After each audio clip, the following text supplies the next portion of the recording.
అన్న మీ పేరు? నా పేరు అజయ్ ముదిరాజ్. నా పేరు. ఎక్కడి నుంచి అన్న? ఇక్కడ మేము స్థానికులము, సంజయపురం. మేము అది ఏం చేస్తుంటారు? నేను వ్యాపారం చేస్తాను. ఎట్లా ఉందన్న కొత్త ప్రభుత్వం ఏర్పడింది, కాంగ్రెస్ ఏర్పడిన కాంచి ప్రభుత్వ పనులు కావచ్చు 4 నెలలు పూర్తిగా వస్తూ ఉంది. సో మీ ఒపీనియన్ ఏంది ప్రభుత్వం? మాకు ఇప్పటికీ ఒక 4 monthsలో 5 times వాటర్ రాలేదు.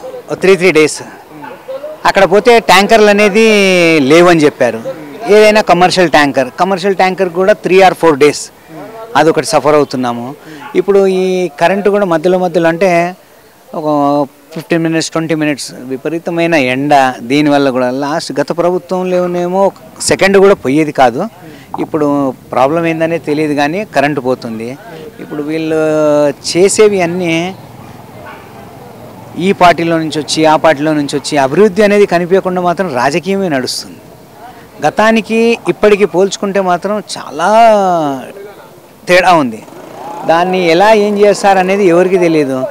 వీళ్ళ రాజకీయ పబ్బం గడుపుకోవడానికి వీళ్ళ సీట్లు, వీళ్ళ ఎమ్మెల్యేలు ఎంపీలు అవి దానివల్లనే కానీ ప్రజాపాలన అనేది మాత్రం గాడికి వదిలేశారు. ప్రజాపాలన చేస్తామని చెప్పడానికి చేయడానికి చాలా వ్యత్యాసం ఉంది. చెప్పుకోవడం నేను మీకు ఒకటే ఉదాహరణ చెప్తాను. నేను ఆయన గడీలు తీసేసాము, జాలీలు తీసేసాము అని అన్నారు. ఏ రోజు ఒక్కరోజు సీఎం గారు కలిశారు? ఆ తర్వాత సీఎం గారు ఉన్నారా?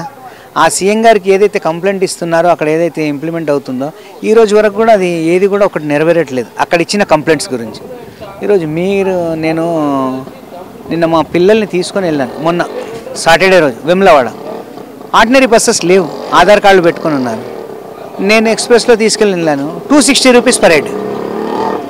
నువ్వు ఫ్రీ బస్సు అంటావు, ఫ్రీ బస్సులు వేయవు. చెప్పకుండా పర్వాలేదు, చెప్పింది చేయడానికి లేదు.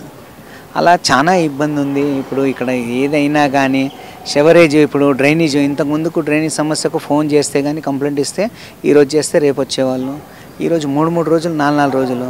దానివల్ల దోమలు, మలేరియా ఇలాంటివి కొంచెం అనంటే వీళ్ళు పరిపాలన. ఇంకోటి ఏంటంటే సీఎం గారికి ఆయనకు ఏదన్నా చెప్తున్నారో చెప్పట్లేదో అధికారులు కానీ లేకపోతే ఎమ్మెల్యేలు కానీ పనులు మాత్రం జరగట్లేదు. ఇబ్బంది మాత్రం చాలా ఇబ్బంది పడుతున్నారు. జనాలు మాత్రం చాలా ఇబ్బంది అయితే పడుతున్నారు. ఇప్పుడు నీళ్ళు అనేది లేవు. ముఖ్యమైనది తెలంగాణకు మొత్తం గుండెకాయ హైదరాబాద్లోనే నీళ్ళ కొరత ఉంటే చాలా ఇబ్బంది. పిల్లలకు కానీ పెద్దవాళ్ళకు కానీ వృద్ధులకు కానీ కరెంటు, నీళ్ళు ఇవైతే మస్ట్. దానివల్ల కొంచెం ఇబ్బంది అయితే చాలా ఉంది. ఇంకా ముందు వర్షాలు అని అంటే ఇంకా 3 నెలలు ఇంకా ఏం పరిస్థితి ఉంటుందో తెలీదు. ఇక్కడ సికింద్రాబాద్కి సంబంధించి పార్లమెంట్ ఎన్నికలకు సంబంధించి ఎలా ఉండబోతుందన్న?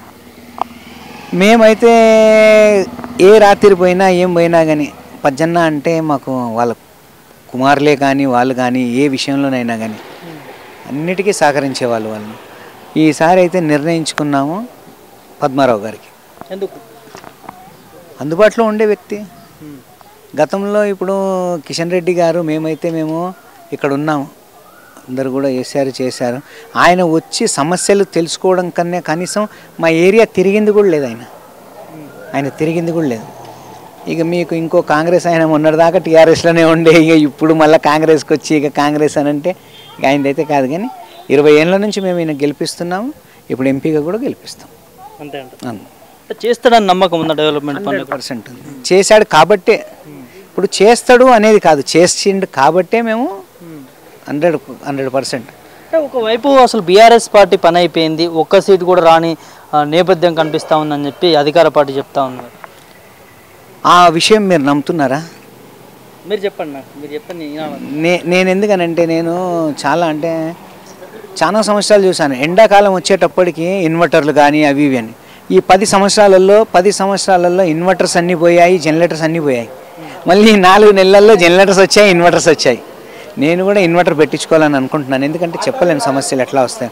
ఇవన్నీ మేము ఏది పోయినా కానీ కరెంటు విషయంలో ట్రాన్స్ఫార్మర్ కానీ లేకపోతే నల్లాలు కానీ మన డ్రైనేజ్ లైన్లే కానీ ఏదన్నా అన్నా మాకు కంపల్సరీ కావాలి అని అంటే మా ముందే ఫోన్ చేసేసి ఆఫీసర్స్కి ఫోన్ చేసి చెప్తాడు, పలానా మనిషి పలానా వస్తున్నాడు, ఆయన ఇంటి దగ్గర ప్రాబ్లం ఉందంట.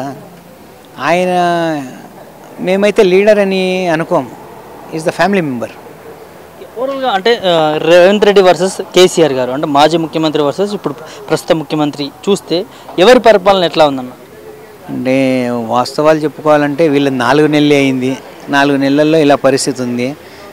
ఆయన అంటే మినిస్ట్రీ చేశాడు, ఎమ్మెల్యే చేశాడు, ఆయనకు అంత అనుభవం ఉంది. ఈయనకి ఏం అనుభవం లేదు కదా. ఈయన మినిస్ట్రీ చేయలేదు, ఏది కూడా చేయలేదు. ఈయనకు అనుభవం లేదు, చేస్తాడో లేదో తెలియదు. ఒకరేమో నేను సీఎం అవుతానంటారు, వాళ్ళ పార్టీలో కాంగ్రెస్ పార్టీ గురించి తెలియదు ఏం లేదు. 5 సంవత్సరాలలో ముగ్గురు చీఫ్ మినిస్టర్లు మారుతారు.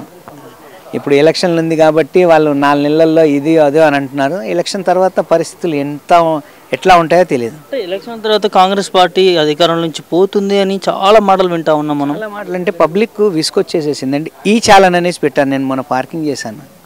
450 రూపాయలు పార్కింగ్. నేను ఏదో తెలిసో తెలియకుండా అక్కడ పార్కింగ్ ఇక్కడ పెట్టాను. నేను ఎంఆర్ఓ ఆఫీస్లో పెట్టాను. నేను లోపలికి పోయి బయటకు వచ్చేటప్పటికి నాకు చాలా వేశారు. 450 రూపాయలు.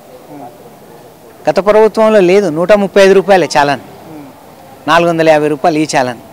ట్రిపుల్ రైడింగ్ పోతున్నారు. ట్రిపుల్ రైడింగ్ అది కోర్టులో కట్టాలని ఇప్పుడు రూల్స్ పెట్టారు. కొన్ని ఇబ్బందులు అయితే ఇంత తొందరలో ఇలాంటి ఇబ్బందులు తీసుకోవడం అనేది కొంచెం మనకు ఇక్కడ అలవాటు పడింది. దాన్ని మరిపించే చేయాలి కానీ వాళ్ళ మీద మనం దండన వేస్తామంటే కష్టం. ఖచ్చితంగా సికింద్రాబాద్ పార్లమెంటు పద్మారావు గారు గెలుస్తున్నారు. ఈ సీటు మాత్రం గతానికి ఇప్పటికి మాత్రం భిన్నంగా ఉంటుంది. ఇదైతే మీరు మా ఉన్న ఒపీనియన్. దేశమంతా ఎవరైనా మోడీ రావాలనుకుంటున్నారు కానీ ఇక్కడ కిషన్ రెడ్డి మాత్రం రావాలనుకోవట్లేదు. ఎందుకంటే ఆయన గెలిచినప్పుడు ఇప్పటిదాకా మేము చూడలేదు, మా ఏరియాలో రాలేదు. ఒక ఎంపీ, ఒక సెంట్రల్ మినిస్టర్ ఇప్పటిదాకా రాలేదు. ఇక మీరు అర్థం చేసుకోండి. కావాలంటే ఆయన దగ్గర హిస్టరీ అయితే ఉంటుంది కదా, మీరు అదైనా కానీ చెక్ చేసుకోండి. ఎంపీ రాకుండా ఆయన సమీక్షలో అంటే అభివృద్ధి పనులు కూడా జరగలేదంటారు. ఏం జరగలేదు. ఏం జరిగాయో ఆయన్నే చెప్పమనండి, లేకపోతే ఇక్కడ ఉన్న బీజేపీ కార్యకర్తలనైనా చెప్పమనండి. మా ఎంబడి ఉన్న వాళ్ళు కూడా కొంచెం నారాజులో ఉన్నారు. అరే మేమేం చేయలేకపోయినాం కదా అని. అదైతే వాస్తవం కూడా. నిజంగా మీరు కావాలంటే మీరు శిలాఫలకాలు అయితే ఉంటాయి కదా, అవైతే అవద్దని చెప్పలేవు కదా. చూసుకోండి మీరు. పద్మారావు గారు మాకు ఏదైనా కానీ ఎప్పుడైనా కానీ రాత్రి 12ంటికి పోయినా కానీ పద్మారావు గారు అవైలబుల్లో ఉంటారు. పొద్దునైనా కానీ వాళ్ళ కొడుకులే కానీ వాళ్ళు కానీ అన్నకి ఏ పని ఉంది ఇది అని అంటే చేయడానికి కానీ చేసి మళ్ళీ అడుగుతారు అయ్యిందా లేదా అని. పద్మారావు గారు 100% గెలుస్తారండి. 100కు 100%. మేమైతే ఒకటే కోరుకుంటున్నాము, ఒక మార్పు అనేది ఉండాలి సికింద్రాబాద్లో. బీజేపీని చూసాం, బీజేపీని చాలా సార్లు చూసాం, కాంగ్రెస్ని కూడా చూసాం. దత్తాత్రేయ గారిని గెలిపించాము, అంజన్ కుమార్ని గెలిపించాము, కిషన్ రెడ్డిని గెలిపించాము. కానీ ఇది మాత్రం ఖచ్చితంగా బీఆర్ఎస్. వేరే ఎక్కడ ఏమో మాకు అంత తెలియదు కానీ ఇది మాత్రం బీఆర్ఎస్.